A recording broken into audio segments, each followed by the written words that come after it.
I've been staring at my screen for like an hour, trying to figure out where to start with this. I guess the beginning makes the most sense. About 8 months ago, I needed a new place to live fast. My previous roommate moved in with her boyfriend, and I couldn't afford our apartment by myself. I work as a graphic designer at a small marketing firm. The pay is okay, but not amazing, especially in this city. I posted in some local housing groups and eventually connected with Maya. Maya seemed great on paper. She had a nice 2-bedroom apartment in a decent area. The rent she asked for was actually reasonable, which I was happy about at the time. When we met up, she was friendly and normal. She told me she worked in tech support, but didn't go into details. She said she traveled sometimes for work, which meant I'd often have the place to myself. The first couple months were good. Maya was clean, respected my space, and sometimes we'd have dinner together when we were both home. She was gone maybe once or twice a month for work trips, and when she was home, she usually worked from her bedroom with the door closed. Nothing weird about that. Tons of people work from home now. The first strange thing I noticed was the packages. They would arrive every week or so when Maya was away, always needing signatures. I signed for them to be nice, never opening them of course, and would leave them by her bedroom door. They were always from different senders, different addresses, but about the same size, like shoe boxes.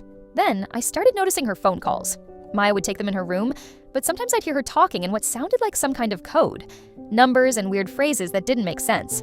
When I'd walk by, she'd suddenly switch to normal conversation or just hang up. I figured it was maybe some technical stuff for her job. About 4 months in, I came home early from work with a bad headache. I thought the apartment would be empty since Maya had left for a training session that morning. As I walked to my bedroom, I heard voices coming from her room. Her door was slightly open and I got curious. I stopped for a moment, not trying to eavesdrop exactly, but not letting her know I was there either. What I heard made my stomach drop. "The package is ready. Delivery set for Thursday. Payment like we discussed." Her voice sounded different, colder, more businesslike than I'd ever heard her. A man's voice answered, "The buyer's getting impatient. Make sure everything's clean this time." Clean? Buyers? Packages? My first thought was, oh my God, is she selling drugs? I quietly went to the bathroom, made some noise so she'd know I was home, then went to my room. The voices in her room stopped right away. That night, Maya acted totally normal, asking about my day and saying she'd come back early from her training because it finished early. I smiled and nodded, but inside I was freaking out. What had I gotten myself into? The next day while Maya was out, I did something I'm not proud of. I looked around her room. I know, huge invasion of privacy, but I was seriously worried about illegal stuff happening in the apartment where I lived. Her room was super neat, almost too perfect. There wasn't anything obviously suspicious. No drugs, no weapons, nothing screaming criminal activity. The only weird thing was a locked box under her desk. I didn't try to open it, but it seemed strange in an otherwise normal room. For the next few weeks, I tried to act normal while paying more attention to Maya's comings and goings. The packages kept arriving. The hushed phone calls continued, and I noticed strange visitors. People who would show up when she thought I was out, stay for just a few minutes, and leave with small packages. I started keeping track of everything in my phone, partly to check if I was just being paranoid.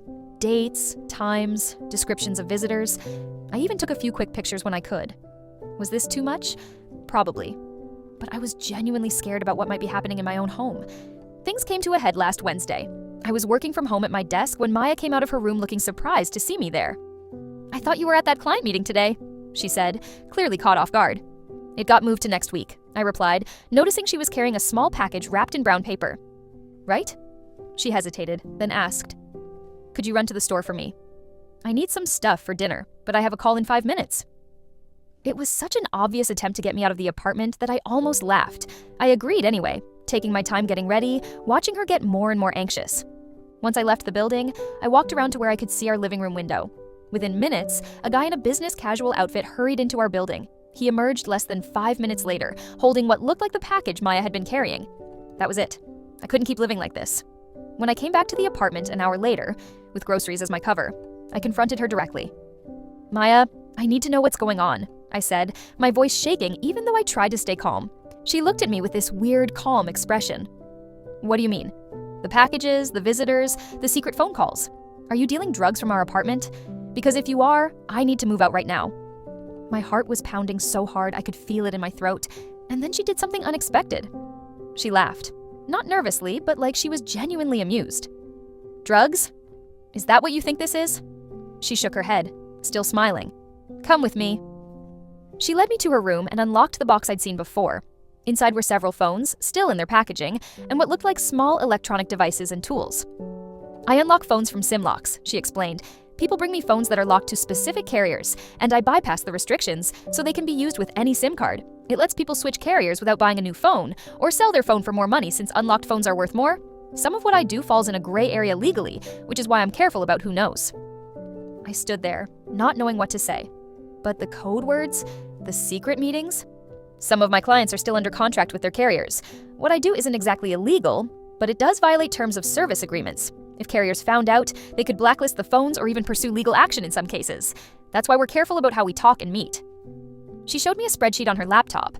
Inventory, purchases, sales. It looked organized and like an actual business, though definitely in a gray area legally. Why didn't you just tell me this from the beginning? I asked, feeling relieved it wasn't drugs but still uneasy. Because it's not exactly something I want everyone knowing about, she said. It's not illegal exactly, but it's complicated. The fewer people who know what I do, the safer my business is. I didn't love the explanation, but it made more sense than anything I'd imagined. We agreed she'd keep her business away from the apartment as much as possible, and I promised not to ask too many questions. So, that's where things stand now. I'm relieved it's not drugs, but something about her explanation still feels off to me. The way she hides her phone when I walk in, how nervous she gets when I'm home unexpectedly. I don't know. Maybe I'm overthinking it, but I'm going to keep my eyes open. Has anyone dealt with a roommate who had a secret side business? How did you handle it?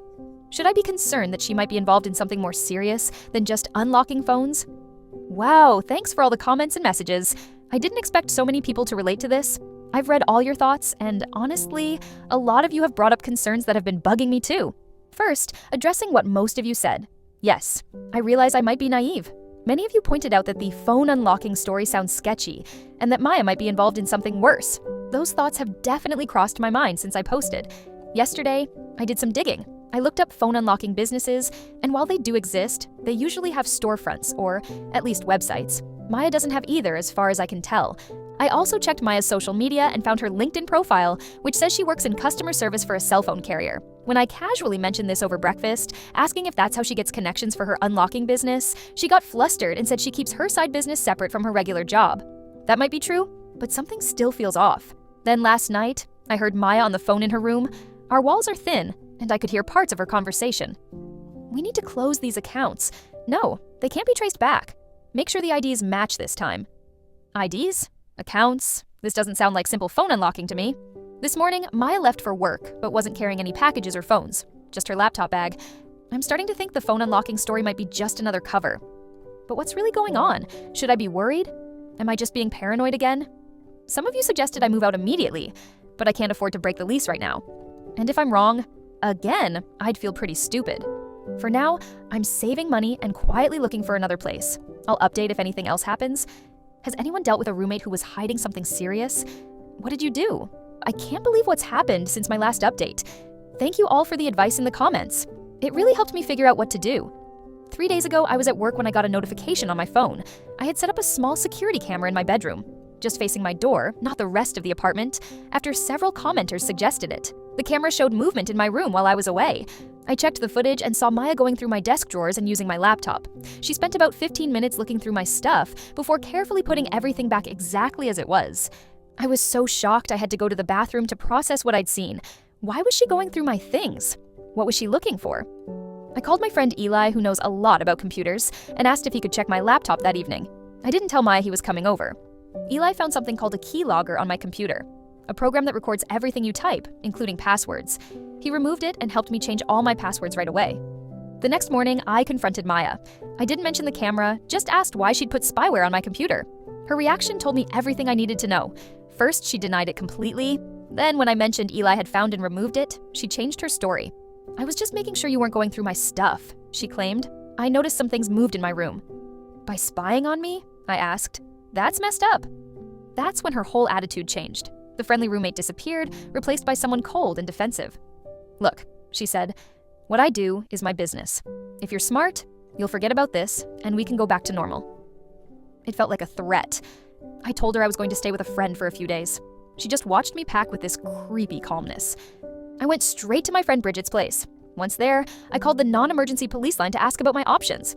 The officer I spoke with was nice, but explained that installing spyware on a computer in a shared living space was a gray area legally, especially since Maya could claim it was for home security.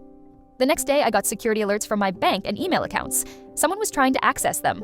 probably using information from the keylogger before it was removed. I spent the whole day securing all my accounts, changing passwords, setting up two-factor authentication, freezing my credit. Eli helped me through it all. That evening, our neighbor texted me asking if everything was okay at our apartment. Apparently, there had been people coming and going all day, carrying stuff out. I called my landlord right away. The landlord went to check and called me back an hour later with shocking news. Maya was moving out. Not just moving, completely clearing out the apartment. He caught her trying to take some of my things, which she claimed I had given to her. Thankfully, the landlord didn't believe her and made her leave my stuff. By the next morning, she was gone. Completely vanished. No forwarding address, phone disconnected, social media deleted. The landlord was mad because she broke the lease and left me responsible for the full rent. I went back to the apartment yesterday with Bridget and Eli. We checked for any other hidden devices, found none, and looked to see what was missing. Besides Maya's stuff, the only things gone were some personal documents I had in a folder, including my birth certificate copy and some bank statements. I filed a police report for identity theft protection, but without knowing Maya's real name, turns out Maya Wilson was fake, the landlord discovered this when running some checks. There's not much they can do. I'm still trying to understand what happened. Was she running some kind of identity theft operation? Was the phone unlocking story just a cover? How many other roommates has she done this to? The police officer I spoke with said, "This sounds like a scam where people target roommates to steal their personal information. Apparently, it's becoming more common now. For now, I'm staying with Bridget while figuring out what to do next. The landlord agreed to let me break the lease without penalty given what happened. I've put fraud alerts on my credit and am watching all my accounts carefully. I never thought my roommate situation would turn into something like this. I feel violated knowing someone went through my personal stuff and monitored my computer, but I'm also glad it didn't go further. Who knows what else she had planned. Thank you all for suggesting I install that camera. Without it, I might never have found out what was really happening. I'll update again when things settle down. Right now I'm focused on making sure my identity and finances are safe." Hey Reddit! It's been a few weeks, and things have finally calmed down enough for me to share what's happened since then. First, thank you to everyone who commented with support and advice. Your suggestions really helped me through this whole mess. After discovering what Maya was up to and her sudden disappearance, I stayed with my friend Bridget for about 2 weeks.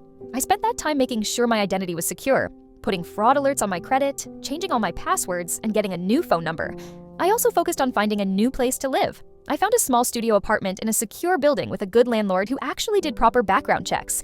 It's a little more expensive than I wanted, but the peace of mind is worth it. I moved in last weekend, and it already feels more like home than the place with Maya ever did. Here's the most interesting update. Last Thursday, I got a call from a detective with the local police. Apparently Maya, or whatever her real name is, has been on their radar for a while. They think she's part of a group that runs identity theft scams across several cities. They usually use roommate situations to get access to people's personal information, financial documents, and computers. The detective told me they've identified at least 4 other victims with stories just like mine. In each case, Maya, she uses different names, pretended to be a young professional with a vague job, offered reasonable rent, and eventually disappeared with personal information and sometimes valuables. I spent about 2 hours at the police station looking at photos and giving a statement. I was able to identify Maya from their photos, which they said will help their investigation. The detective couldn't tell me much but said my information and evidence is helping them build a case. The phone unlocking story? Completely fake. Just like many of you suspected. The detective thinks the locked box probably contained equipment for making fake IDs and credit cards. The packages I was signing for likely contained stolen information from other victims or supplies for their scam. I'm still dealing with the aftermath in terms of protecting my finances and identity. So far, there haven't been any successful attempts to use my information, but the detective warned me to stay alert for at least a year. Identity thieves sometimes wait months before using stolen info, hoping you'll let your guard down. As for how I'm doing emotionally, I've definitely become more cautious about who I trust. I've started talking to a therapist to work through the feelings of violation and betrayal. It's been helpful to process everything with someone objective.